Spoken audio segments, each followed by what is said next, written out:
สบายดีทุกคนนี่มื้อนี้มึงสิมาลอง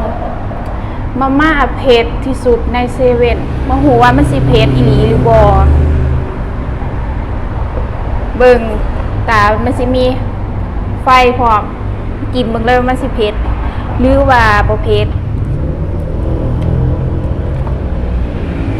บ่เคยลองคือกันจะเผ็ดอีหลีบ่ไปอ่านเบิ่งในเซเว่นอันนี้ละเผ็ดสุดทำมาลองกันเลย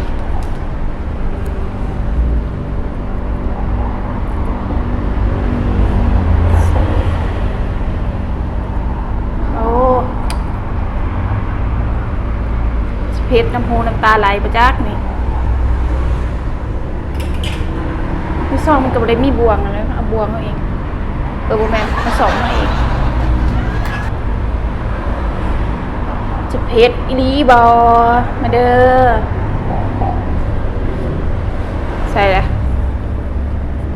เทือแรกด้วยนี่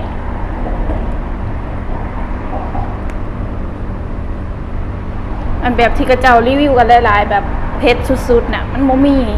ต้องสร้างในอินเทอร์เน็ตก็เลยได้อันนี้มา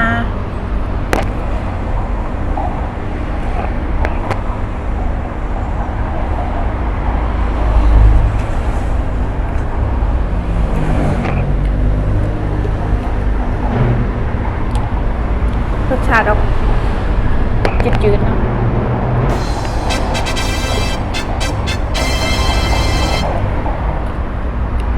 กับประเภทหรือว่าต้องกินน้ำมัน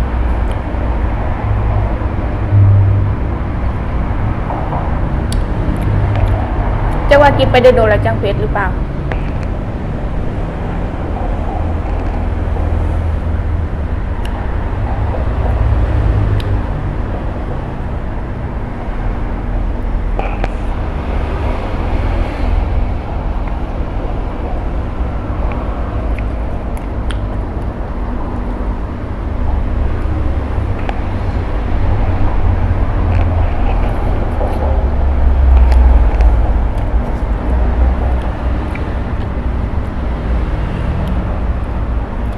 สำหรับลุงบ่เผ็ดเลยซื่อๆอยู่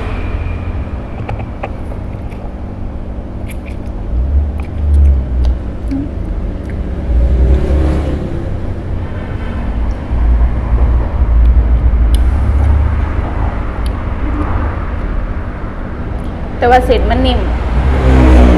แสบอยู่เส้นถามว่าเผ็ดบ่ ต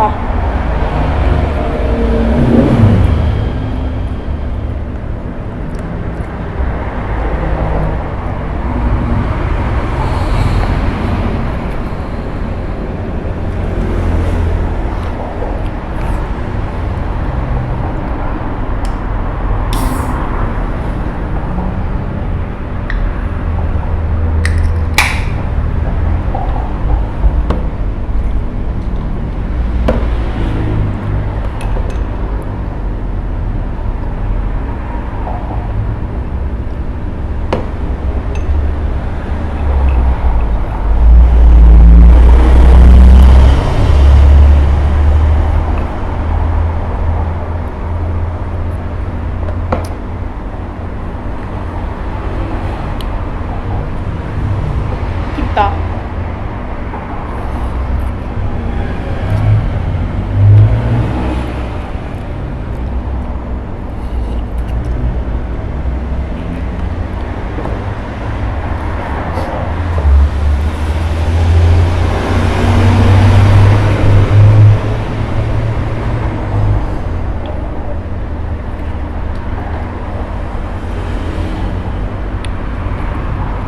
อยากลองแบบเผ็ดที่สุดอ่ะใครก็ว่าเผ็ดแต่อันนี้มันบ่เผ็ดเลยนะออกมันๆซื่อ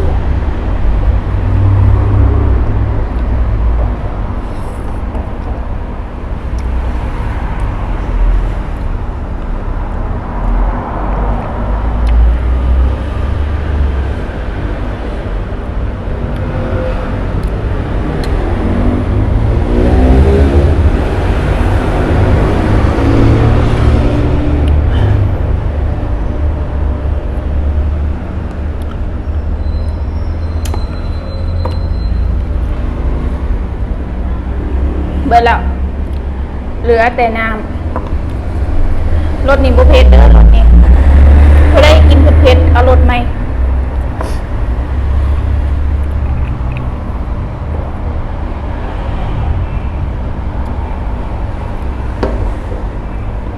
ฝากทุกคนกดติดตามกดไลค์กดแชร์ให้ช่องลุงไม้สไตล์เด้อจ้า